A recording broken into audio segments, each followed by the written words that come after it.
Morjesta kaikki, se on mennään eli Hesa täällä tai millä nimellä nyt kutsuttekaan mua. Nykyään kun niitä on aika moni, niin jos tukka jopa helvetti. No ei nyt ihan, mutta joo.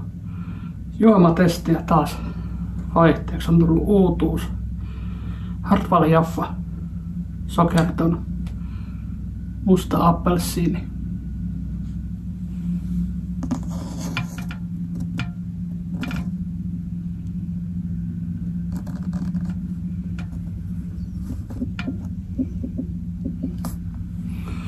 Tämmönen.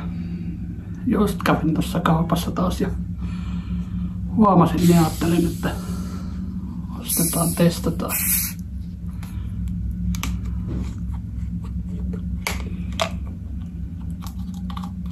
Hauska tää oranssi korkki. Tuoksu ihan perus Jaffa. Maistetaan.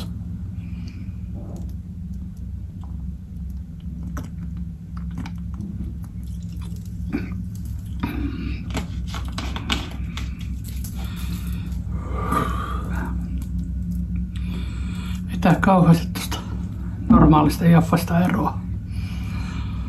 Ehkä hyvin pieni tommonen kolamainen vivahde tuossa maussa.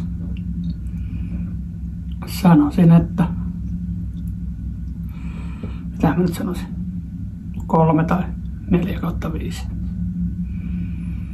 Mutta eikä siinä meikäläinen kuittaa.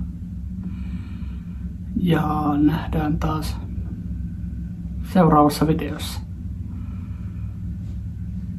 Mikä se onkaan ja milloin se tuleekaan.